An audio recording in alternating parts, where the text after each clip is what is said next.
I'm Chris. Welcome back to my channel. So the idea for this video came from a Facebook post I saw in a music production group. And that post asked the question, as producers who tend to do basically everything for a track from start to finish, do we place too much emphasis on mixing and mastering compared to the other things? Now, I find that a very interesting question. I follow a lot of YouTubers, and I find there's a wealth of tutorial content focused on mixing, less, but still a decent amount focused on mastering, and some full walkthroughs of the entire process. But I think that Facebook post was onto something, that those earlier stages aren't covered quite so much, at least on YouTube. Now, obviously, this will vary from YouTuber to YouTuber, and it's partly down to the skills and experience each YouTuber has. So, for instance, you won't see me making content with sound design tutorials anytime soon because I'm a self-confessed synth preset jockey. However, that's not true of your Dash Glitches, your Venus Theories, and your Alex Reeds, for example. So others may disagree with the way I've broken this down, but the specifics aren't so important as the principles. I'm going to look at the overall process of creating a brand new track as the following phases. So we have song concept and composition, arrangement, sound design and selection, mixing, and mastering. Now there's an obvious problem with this model to start with, and that is it kind of implies that you finish one phase before starting in the next one.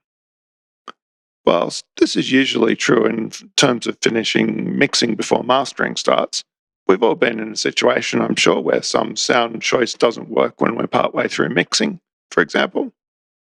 In that case, we'll go back, rework that sound, change the arrangement, or change the composition, and then return to mixing. So I'm going to propose a variation on the model. I'll still use the same components, but instead of visualizing them as phases to be done sequentially, they're instead levels of a multi-story building. Now you're probably wondering why levels of a building? Well, firstly, the upper levels of a building are dependent on the lower levels and foundation to give them structure. Just like you wouldn't be able to straighten the Leaning Tower of Pisa just by fixing the top part, you can't fix a shaky song in the mixing and mastering stage. So crucially, the lower a level is, the more critical it is to the success of the track. If you don't have a solid song concept and composition, no matter how genius the rest of your execution is, that unstable foundation is inescapable. If you're doubting me on this, think back to any mix review stream or beat battle you might have watched. No matter what the genre, the songs that are the most compelling are the ones with a good concept and composition, with solid arrangement and sound design. At the end of the day, people are going to get more excited about a song that's not flawlessly mixed and mastered, but gets the rest right. I don't know for sure why that is, but I suspect it has a lot to do with us being able to imagine what it would be like with the small mixing and mastering tweaks done to really make it shine, as compared to something where you just can't really see where it was going because the concept was not great. I've seen, or rather heard, plenty of examples on the opposite end of the scale. Songs where the sound design and selection, mixing and mastering were all on point, but without that compelling song concept, composition, and arrangement, guess what? You've created a boring song. It may be well executed, but well executed can still be boring and soulless. So, back to the original question.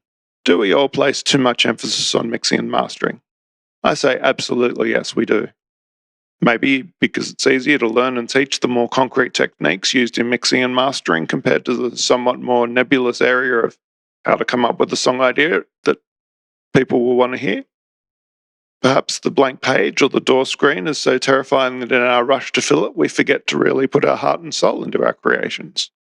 So my plan going forward is to try to bear this in mind whenever I'm creating a new track, to make sure that I spend the time and energy where it counts to set it up for success as best I can, to both work on my songwriting, sound design, and arrangement particularly, and to prioritize those in my tutorial watching as much as the other areas.